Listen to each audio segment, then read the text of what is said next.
You know that feeling when the world just stops? Like your ears are full of cotton and you can hear your own heartbeat? That's what happened when Tracy from HR slid that paper across her stupid IKEA desk. 60% pay cut. Effective immediately. I just sat there, staring at the number like it might change if I looked at it hard enough. 60 fucking percent. I didn't cry. Not there, anyway. I smiled. Actually smiled. And said, I'll need 24 hours to consider this offer. Like I was some kind of corporate robot. Like I hadn't just been gutted. The crying happened in my car. Heaving. Ugly. Mascara everywhere, sobbing that fogged up my windows. I sat in the parking garage for 45 minutes. Just breaking. Because what do you do when the company you've given 9 years of your life to decides you're worth less than half of what they paid you yesterday? Sorry, I should introduce myself. I'm Eleanor Reeves, Ellie, 36, single mom to an amazing 10-year-old boy named Lucas. And up until that meeting, I was the director of client solutions at Merrickson Technologies. God, this is still hard to talk about, even 3 years later. If you're watching this, could you just hit like or subscribe or whatever? Or leave a comment telling me where you're watching from? I need to know I'm not screaming into the void here. That someone else understands what it's like to have your entire life threatened in a 15-minute meeting. Anyway, Merrickson. I started there when it was just 20 people in a converted warehouse. The kind of startup where everyone believes they're changing the world, you know? We had the ping pong table, the free snacks, the happy hours, all that bullshit that seems so meaningful until it isn't. I was hired as a client manager, but I worked my ass off. Stayed late, came in weekends, missed school events, postponed vacations, all the things you're not supposed to do, but you do anyway because you're building something, because you believe in it. And I was good, really good. Within 3 years, I was managing our top 10 accounts clients that brought in over 70% of our revenue.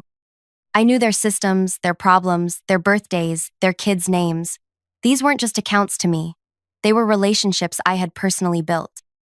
When Lucas's dad decided fatherhood and marriage were stifling his potential and moved to Austin with a yoga instructor named Sky, yes, really, those client relationships became even more important.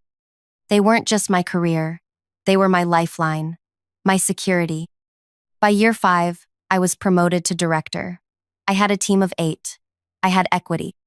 I had a salary that meant I could afford our mortgage and Lucas's asthma medications without having to choose between groceries and utilities. For the first time since the divorce, I could breathe. Then Martech Corporation bought us. God, I can still remember the all-hands meeting. Vernon Chang, our founder, standing on that little stage in the cafeteria, telling us how exciting this next chapter would be. How Martech's resources would help us scale our vision. Everyone clapping like seals while I sat there wondering why Vernon couldn't look any of us in the eye. $3 million. That's what I found out later he got in the acquisition. $3 million, and he was fully vested. The rest of us? Our equity was worth pennies, with 4 more years to vest under the new terms. The first 6 months weren't terrible. New email signatures, new procedures, more meetings. But I still had my team, my clients, my salary. Then the redundancy assessments started. First, they came for the junior people, then middle management. Each time, there was a company-wide email about streamlining operations and leveraging synergies. Each time, someone's desk would be empty the next day. No goodbyes. Just gone. I kept my head down, worked harder. My team shrank from 8 to 3, but our client load didn't decrease. If anything, it got worse. I was working 70-hour weeks, answering emails at 3 a.m., having panic attacks in the bathroom between meetings. Lucas started asking why I was always on my laptop, why I couldn't come to his soccer games, why I looked so tired all the time. And still, I thought I was safe. I was managing the relationships that brought in most of our revenue. They needed me. That's what I told myself right up until Tracy from HR scheduled that quick touch base. I should have known something was wrong when I walked in and saw Dennis Porter from Martech sitting there. Dennis with his 2 white veneers and his Rolex that he made sure everyone noticed. Dennis, who'd been sent from corporate to optimize the acquisition. Eleanor, he said. He never called me Ellie. We've been looking at the org structure, and we feel there's an opportunity to realign your compensation with market standards. Market standards. Like I was a fucking commodity. Tracy slid the paper across. The new salary was right there, in bold. $52,000, down from $130,000. This reflects the changing nature of your role, Dennis said, like he was telling me I'd won a prize. We're centralizing most client management functions at headquarters. You'll be transitioning to more of a regional support position. Translation: we're taking your clients, your authority, and most of your paycheck, but we still need you to do the work. You'll maintain your current responsibilities during the transition period, of course, he added. Of course. We need your decision by tomorrow, Tracy said, not meeting my eyes. If this new arrangement doesn't work for you, we understand. But we'll need to immediately begin searching for someone who's aligned with our new structure. Someone cheaper, she meant. Someone desperate. They knew I was a single mom. They knew about Lucas's medical needs. They knew about my mortgage. This wasn't a negotiation. It was an execution. I need 24 hours, I said, voice steady despite the screaming in my head. I have some questions about the transition plan and reporting structure. Dennis nodded, pleased with my professionalism. Tracy looked relieved that I wasn't causing a scene. I don't remember walking back to my desk. I don't remember packing up my laptop. I just remember sitting in my car, shaking, wondering how I was going to tell Lucas we might lose our house. That's when my phone rang. Kira Chen, my old colleague who'd left Merrickson 6 months earlier. I almost didn't answer. But then I thought, what the hell? Maybe she was calling to catch up. Maybe I could pretend for 5 minutes that my life wasn't imploding. Hey stranger, I said, trying to sound normal. Ellie, she said. I've been trying to reach you all week. Have you checked your LinkedIn messages? I hadn't. I'd been too busy keeping the clients happy, keeping my team from quitting, keeping everything from falling apart. Listen, Kira said. I'm at Nexus now. You know they're Martech's biggest competitor, right? My boss has been asking about you. A lot. We need someone with your client experience. Would you be open to a conversation? I looked at the Merrickson building through my windshield, at the logo they'd replaced our original one with. I thought about Dennis and his watch and his veneers. I thought about Vernon Chang, who'd sold us out and disappeared to his beach house in Malibu. Actually, I said, I think tonight would be perfect. I drove home in a daze, my mind racing. I wasn't stupid. I knew what calling Martech's competitor would mean. There'd be no going back. But they'd already decided I was disposable. What did I owe them? When I got home, I paid the babysitter, checked on Lucas, already asleep. I'd missed bedtime again, and opened my laptop. I spent an hour looking through my employment contract. No non-compete clause. Merrickson had been too small, too idealistic when I joined to bother with those. Martech had issued new contracts to later hires, but they hadn't gotten around to us legacy employees yet. Their mistake. At 9:30, I called Kira back. Can you set up a meeting with your boss? Tomorrow morning, before I have to give Merrickson my answer about something. That bad? She asked. Worse, I said. They're cutting my salary by 60% but keeping all my responsibilities. Actually, adding more. Kira was quiet for a moment, then, those fuckers. Yeah. Give me 15 minutes, she said. I'm texting Cameron right now. Cameron Reed, the CEO of Nexus Technologies, Martech's biggest rival and the company that had been trying to get our clients for years. 20 minutes later, my phone rang again. Eleanor? This is Cameron Reed from Nexus. Kira tells me we need to meet first thing tomorrow. His voice was warm, direct. No corporate bullshit. Yes, I said. I think we might be able to help each other. I'm guessing Martech is finally doing their post-acquisition purge? Something like that. How does 7:30 a.m. sound? I can meet you at the Westside Cafe, away from both our offices. Kira says you have a decision to make tomorrow. 7:30 works, I said, surprising myself with how calm I sounded.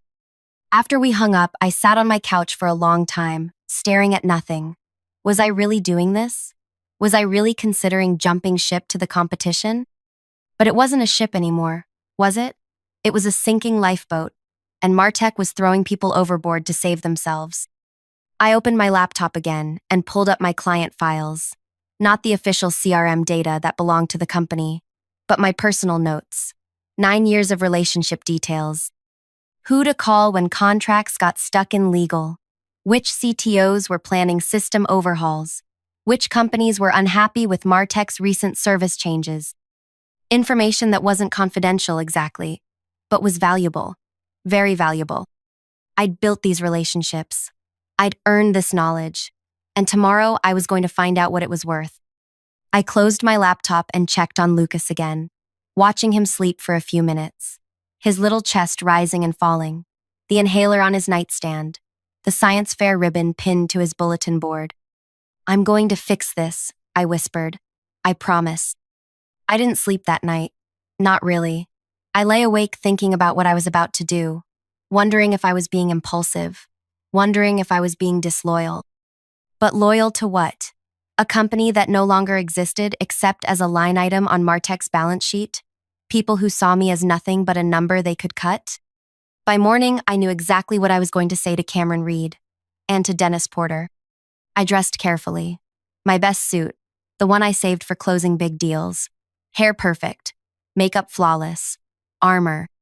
I dropped Lucas at school, hugged him extra tight, and told him I loved him. "You okay, Mom?" he asked, looking up at me with his serious little face. "I will be," I said. And for the first time in months, I believed it. The Westside Cafe was quiet at 7:30. Just a few early risers with laptops and commuter mugs. Cameron was easy to spot, tall, silver at the temples, dressed casually but expensively. Kira sat beside him, gave me a small wave. I took a deep breath and walked over to their table. "Eleanor Reeves?" Cameron stood, offered his hand. "I've heard a lot about you. From Kira, of course. And from just about every client we've tried and failed to steal from Merrickson over the years." I smiled. "Well, those clients might be more open to conversations now." Cameron's eyebrows raised. "Is that right? Why don't you sit down and tell me exactly what's happening over there?" So I did. All of it. The acquisition, the culture change, the way they were gutting the company while expecting the same results, the impossible workloads, the pay cut. Cameron listened without interrupting. When I finished, he glanced at Kira, then back at me. "Ellie," he said, "we've been waiting for you to call us for a long time. We've been waiting for you to call us for a long time." That sentence hung in the air between us. I remember taking a sip of my coffee to buy myself a moment, because suddenly this wasn't just about saving my job. This was about something bigger. "What exactly does that mean?" I asked. Cameron leaned forward. "It means we've tried to recruit you 3 times over the past 2 years. Each time your loyalty to Merrickson won out. But Martech doesn't deserve that loyalty. And frankly, we're prepared to make you an offer that shows exactly how much we value your relationships and expertise." He pushed a folder across the table. Inside was an offer letter. Director of Strategic Partnerships. $165,000. Base salary. 25% annual bonus potential. Health benefits that would cover Lucas's medications completely. Stock options. I couldn't finish the sentence. "Fair market value for someone with your skills and client book," Cameron said. "Plus a signing bonus if you can start within 2 weeks." I stared at the number. It was $35,000. More than I'd been making at Merrickson. More than 3 times what Martech was offering me. "Why?" I asked. "Why this much?" Cameron didn't hesitate. "Because we've lost 8 major contracts to Merrickson in the past 4 years. All accounts you managed. Because our research tells us that when clients work with you, their retention rate is 94%, compared to an industry average of 71%. Because I've personally had 3 CTOs tell me they stay with Merrickson because of you." He took a sip of his coffee. "You're not just an account manager, Eleanor. You're a competitive advantage, one that Martech is too stupid to recognize." I felt something shift inside me. A lifetime of being underestimated, of working twice as hard for half the credit, of smiling through meetings where men repeated my ideas louder and got praised for them. And here was someone who actually saw my value. There's one more thing, Kira said quietly. Tell her, Cameron. Cameron nodded. We've heard rumors that Martech is planning to move all client services overseas within 8 months. They're using these pay cuts to push people out so they don't have to pay severance. My stomach dropped. How do you know that? Their new VP of operations came from Teledyne. He did the same thing there 3 years ago. It's his playbook. 8 months. They weren't just cutting my pay. They were eliminating my job entirely.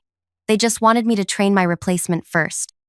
I need to pick up my son from school at 3:30, I said, surprising myself with how steady my voice was. But I can come back to Nexus with you right now. I'd like to see the office before I make a final decision.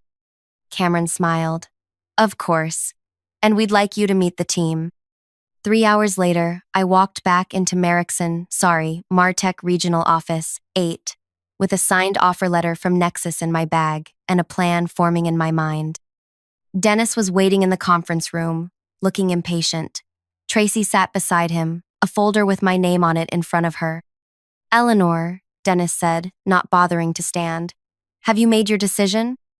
I sat down across from them, placed my hands flat on the table, smiled. I have some questions first, I said. Dennis sighed theatrically.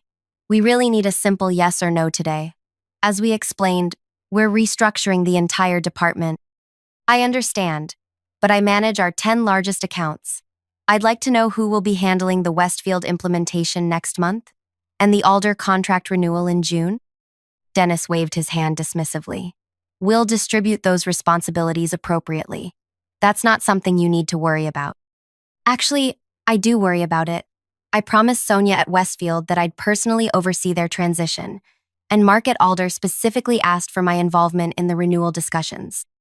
Those are company relationships, not personal ones, Dennis said, his voice hardening. Now, about the offer. Is it true you're moving client services overseas in 8 months? I asked. The color drained from Dennis's face. Tracy suddenly became very interested in her folder. Where did you hear that? Dennis asked. Is it true? That's confidential company information. So that's a yes. I leaned forward. Were you planning to tell me that before or after I accepted a 60% pay cut to train my replacement? This meeting is about your current offer, not hypothetical future restructuring, Dennis said, his jaw tight. Now, do you accept the new terms or not? I took a deep breath, thought about Lucas, about our house, about 9 years of my life. I quit. The words hung in the air between us. Dennis blinked. Excuse me? I quit. Effective immediately. He recovered quickly, his face settling into a smug smile. I'm afraid company policy requires 2 weeks' notice from director-level employees. Check my contract, I said.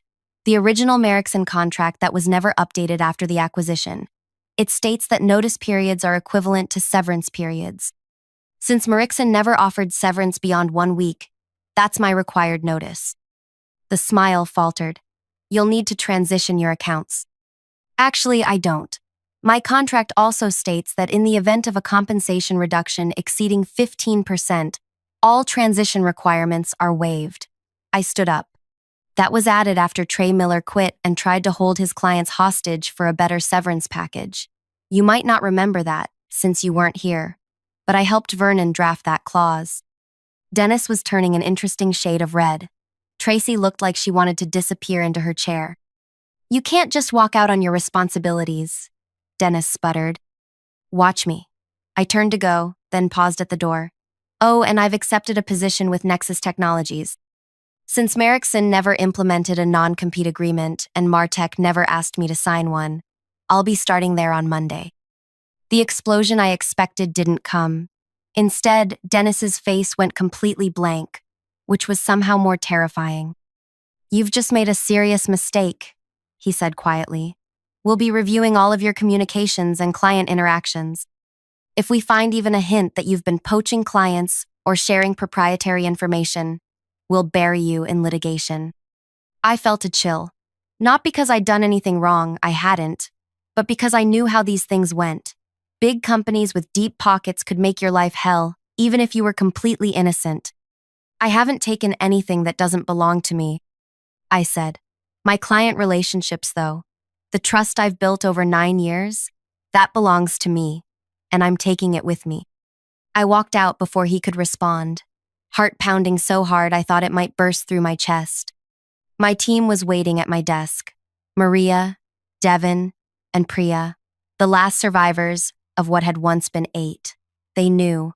Of course they knew. News travels fast in dying companies. Is it true? Priya asked. You're leaving? I nodded. What about us? Devin looked terrified. He had a baby on the way. Check your emails in an hour, I said quietly. All of you. I packed my desk quickly. Family photos. The stupid world's best boss mug my team had given me as a joke 2 Christmases ago. The emergency inhaler I kept for Lucas. 9 years of my life fit into one cardboard box. Security escorted me out. Company policy for high-level departures, they said. Like I was suddenly a threat. Like I hadn't given almost a decade of my life to this place. I didn't cry this time. Not in the elevator. Not in the lobby. Not even in my car. Instead, I pulled out my phone and made 3 calls. First, to Cameron. I've quit. They took it about as well as you'd expect. We'll have legal ready, he said. Don't worry. Second, to my old boss, Vernon Chang. He picked up on the 4th ring, sounding like he was on a beach somewhere. Ellie? Is everything okay? Not really, Vernon. Martech just tried to cut my salary by 60%. I quit and took a job with Nexus. Silence. Then, shit. I'm sorry, Ellie. The acquisition wasn't supposed to go like this. But it did, I said. And now they're threatening to sue me for accepting another job. A job that pays me what I'm actually worth. More silence. What do you need from me? I need you to remind them that you never implemented non-competes at Merrickson because you said, and I quote, if we don't treat people well enough to make them want to stay, we deserve to lose them. Vernon sighed. I'll call Gerald Martech myself. This isn't right. My third call was to Sonia West, CTO at Westfield International, our biggest client. The client whose system implementation was scheduled for next month. Sonia, it's Ellie Reeves. Ellie, I was just about to call you. We need to move up the timeline on the implementation by 2 weeks. The board... Sonia, I interrupted gently. I'm not with Merrickson anymore. As of today. The shock in her voice was audible. What? Where are you going? Nexus Technologies. Cameron Reed's company? Our backup vendor? Yes. There was a long pause. Is this because of the Martech acquisition? We've been worried about that ourselves. Service has been slipping. It is. They're making major changes, including removing me from your account. Another pause. Without telling us? Yes. Who's taking over the implementation? They wouldn't tell me. Bullshit, Sonia said. And that's why I loved her. 20 years in tech had stripped away any corporate niceties. This implementation is critical for us. The board is watching it personally. We specifically requested you in the contract. I know, I'm sorry. Don't be sorry. Send me your new contact info at Nexus. We need to talk. By the time I picked Lucas up from school, I'd received 14 text messages and 23 emails. 6 from my team, forwarding messages from Dennis instructing them to maintain client continuity and prepare transition documents for all my accounts. 1 from Vernon, confirming he'd spoken to Gerald Martech directly, and the rest from clients who'd somehow already heard I was leaving. Mom? Lucas climbed into the car, immediately sensing something was different. Why are you picking me up? It's not Friday. I turned to look at him. This beautiful, serious little boy who deserved so much better than a mother who was always working, always stressed, always one bad month away from financial disaster. I left my job today, I said simply. His eyes widened. The one you're always working at? The one that makes you cry sometimes when you think I'm asleep? My heart broke a little. Of course he'd noticed. Yeah, that one. Good, he said firmly. I didn't like how they treated you. Out of the mouths of babes. I got a new job, I told him. One that pays better and will give me more time with you, and better insurance for your asthma medications. He considered this. Will you be able to come to my science fair next month? Front row, I promised, with embarrassing signs and everything. He grinned. Cool. That night, after Lucas was asleep, my phone rang. A number I didn't recognize. Is this Eleanor Reeves? A man's voice, unfamiliar. Yes. This is Gerald Martek. I understand we have a situation. My blood ran cold. The founder and CEO of Martek Corporation, calling me personally. Mr. Martek, I said, trying to keep my voice steady. Yes, I suppose we do. Vernon Chang called me. He's very upset about how you've been treated. I said nothing. Waited. I've also received calls from Sonia West at Westfield and Mark Chen at Alder Technologies, both expressing concern about your departure and hinting they may need to reevaluate their vendor relationships. Still, I waited. Ms. Reeves, are you actively encouraging our clients to follow you to Nexus? No, sir. I've simply informed them that I'm no longer with the company. They've drawn their own conclusions. Dennis Porter tells a different story. Dennis Porter offered me a 60% pay cut without any reduction in responsibilities, didn't tell me the position was being eliminated in 8 months, and then threatened to sue me for accepting another job. So you'll forgive me if I don't put much stock in his version of events. Silence. Then, the pay cut and outsourcing plan were not approved by me or the executive committee. And yet they happened. Another silence. What would it take to bring you back? To repair this situation? I almost laughed. You can't be serious. I'm very serious. Westfield and Alder represent over 20 million in annual contracts. If they leave, others will follow. We've run the numbers. It would be significantly less expensive to keep you than to lose those accounts. Now I did laugh. So I'm worth keeping if it costs you millions to lose me, but not if it just makes my life impossible? Do you hear yourself, Mr. Martek? Business is business, Ms. Reeves. I'm trying to offer you an opportunity here. No, thank you. I've accepted a position with Nexus, one that values me appropriately from the start, not just when you realize how badly you've screwed up. We're prepared to match their offer, plus a retention bonus. It's not about the money, I said, surprised to find I meant it. It's about respect. It's about 9 years of my life that your company dismissed without a thought. It's about the fact that you're calling me now, not because how I was treated was wrong, but because it's becoming expensive. What do you want then? He sounded genuinely confused.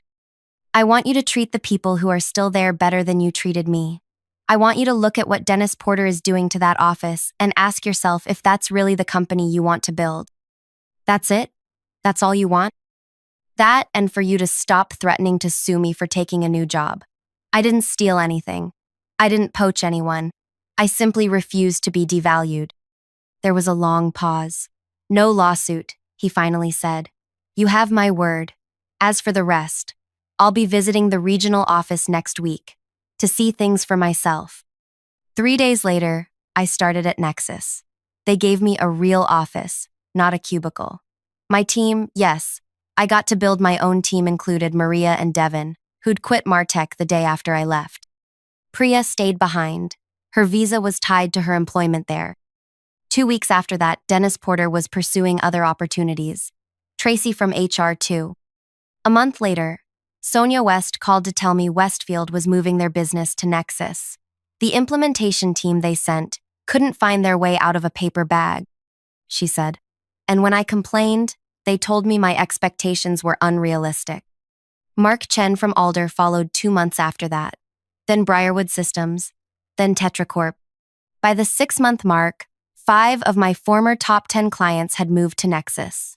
Not because I poached them, I was scrupulously careful never to initiate those conversations, but because relationships matter. Trust matters. And when you've spent years proving yourself, people notice when you're gone. Gerald Martek kept his word. There was no lawsuit. There was, however, a complete restructuring of the regional office. The overseas transition was quietly abandoned. Salaries were adjusted to better align with market standards. Too little, too late for many, including me. It's been 3 years now. I'm still at Nexus Executive Vice President of Client Success. I have a team of 22. I make more money than I ever thought possible. Most importantly, I make it home for dinner with Lucas almost every night. I haven't missed a science fair or a soccer game in years. Last month, I ran into Vernon Chang at a tech conference. He gave me a hug, told me he was proud of me, said leaving Merrickson was the best career move I could have made. I should have protected you all better, he said, looking genuinely regretful. I thought Martech would keep their promises. It's business, I said, echoing Gerald Martech's words to me. Nothing personal. But that's a lie, isn't it? It's always personal. Our work, our worth, our lives, they're deeply, intensely personal. Pretending otherwise is just a way for companies to treat people as disposable. The real revenge wasn't the clients who followed me. It wasn't Dennis getting fired or Martech losing millions. It wasn't even my beautiful new office or my big salary. The real revenge was discovering my own value, standing up and saying, "No, I am worth more than this. I deserve better." And then going out and creating that better for myself. I think about that meeting with Tracy and Dennis sometimes. That paper sliding across the desk. That moment when they thought they had all the power, and I had none. They were wrong. We all have power. Sometimes we just need to be pushed to our breaking point before we realize it. So if you're watching this, and you're in a job that doesn't value you, that treats you like you're lucky to be there when they're actually lucky to have you know this, you have options. You have power. You have worth. And sometimes, the best revenge isn't about getting back at anyone.